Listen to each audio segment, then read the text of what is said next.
Hello, everyone, and welcome to this week's episode of the Disney Dining Show. I'm your host, Pete Werner, joined at the table this week by my good friend, Steve Porter. Hello. Denny Sunderly. Hey there. And back on the controls, associate producer, Mr. Corey Fiasconaro. Hey, guys.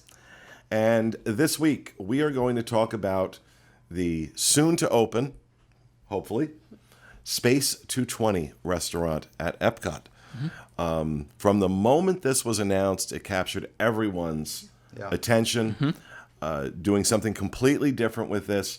You will be effectively, the theme is that you are on board and orbiting a space station, a restaurant orbiting the Earth at 220 miles, which is what the 220 is.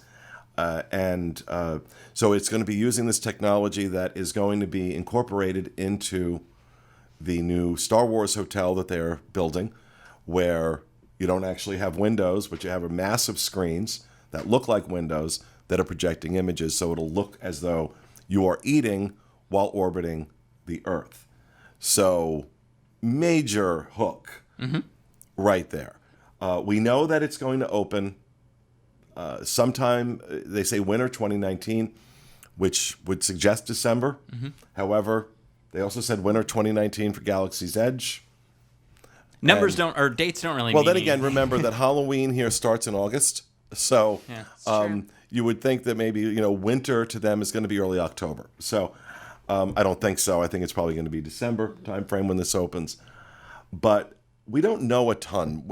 Steve, Denny, what do we know so far? So what we know is that Space 220 is going to be, like you said, kind of an immersive experience. You will be on a space station 220 miles up above the Earth. It'll offer both nighttime and daytime views of the Earth. You'll step into a space elevator, exactly, which, of course, old school Epcot reminds me of the Hydrolators, Sea Base Alpha, in the Living Seas Pavilion. So I'm really excited about that. But you'll be transported up to the space station, and you will then get to dine from there. 2 weeks ago, I went over and rode Test Track and got shots of the construction of Space 220. And it is exactly what you said. There are no windows. No windows on that building at all. I loved that it has a curved exterior facade because it echoes what's going on with Mission Space and with Test Track next door. If you don't know where Space 220 is placed, it's right sandwiched in between both Test Track and Mission Space and Future World East and Epcot. And it was neat to see them, all the scaffolding is up and they're working on the exterior, and it's going to be really neat to experience something new, run by the Patina Group. So I was going to mention that. It's according to someone on the Moms panel, it looks like it'll be internationally inspired cuisine. So, I mean, I guess that makes sense. You're up in space. It's not going to be located in or not inspired by one location, but the whole world. I'm interested to see what they're gonna offer. I'm really hoping that for dessert, I think this has been discussed by a lot of people, that they have the astronaut ice cream. They have to. If they don't, I think everyone's gonna be incredibly disappointed with that. But I don't know. Yeah, I mean, is there anything else on the menu that really would make sense, that really jumps out to anyone besides that? I feel like because you have no culinary theme to pull from if your restaurant theme is space, right? I mean, we don't have, and there's certainly. Well, then again, this is Disney. They're not going to serve freeze-dried food, which is what the astronauts eat on the space station or on voyages. Then again, I think Disney would, absolutely try and get away with some freeze-dried steak for $75. But I don't think that's what's going to happen. Now, Patina, I am actually a fan of the Patina Group. I know not everybody is. They have a hit and miss record here in Orlando with Via Napoli and Tutto Italia. Those are Patina. And Marie and Enzo. The Edison. The Edison. Mm-hmm. Those are Patina groups. Patina Group restaurants, not really well reviewed in all cases. However, when you go out to California, and you've got Tortilla Joe's. You've got the Italian restaurant. Oh my God, Napoli. You got Napoli out there, and you've got Catal. Those are all Patina Group, and they are superb. I mean, they're fantastic. So there seems to be like, they're batting 1,000 in California, not quite so much here in Orlando. So it does make me wonder which version we're going to get. What we're going to get here. So I think you are going to be looking at absolute signature restaurant. This is going to be a 2-table service credit restaurant. I think it's going to be impossible to touch reservations. Yes. I think the minute it opens for reservations, which I'm surprised it hasn't yet. Yeah, especially because the end of the year is coming up pretty quick. Winter 2019 is close at hand. So I am a little concerned that an official opening date and reservations have not been announced. But once they are, this is going to be a hot ticket. This is going to be a hot ticket because of the hook. So unique. Not like anything we've experienced before. So I think it's going to be impossible to touch for the first year. Yeah. I'm really kind of interested by the whole you're going to go up on the elevator theme because I think it'll really be interesting to see how well that gets done. I think it could be a total flop and be like the silliest thing ever, or the fake elevator experience on like in Universal in Gringotts. That really feels like you're on an elevator. Yes, that's like kind of like there's like bumps to it, so I'm assuming the space theme is going to be a lot smoother, but if it's done as well as that elevator, I think I'll be very happy. If it's just a normal elevator where you go up like 10 feet and it feels no different, I'll be incredibly disappointed. So we'll see how it goes. I think they're going to trick it out. I mean, if they could get people thinking that was they were actually descending to a sea base on the floor, and this was in the 80s. They successfully did it with the hydrolators. I have faith. Yeah. All right. Yeah. I think cool. I will put my faith in Imagineering for this. They know that this needs to be a hit. Yeah. Oh yeah. I never would doubt Imagineering. I would doubt Bob Chapek's budget for things like that, and if he's going to give them the money they need to create something that's actually genuine and authentic and immersive, because they could, with the right budget, Imagineering can do anything, but it's whether or not they get that. I think. Right. I'm hoping, I have high hopes for this, but I also know that historically speaking, let's take a look at Be Our Guest restaurant. Started out strong.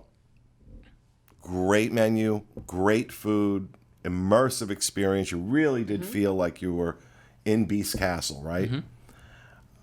And after a few years of hitting it good, it started to go downhill. And I think they've brought themselves back to a degree now with the prefix menu. But I am very concerned that what we're going to get here is going to be signature restaurant prices, 1-table service credit restaurant food, and they're going to bank on the experience to make, because, look, how many times have we heard it from people?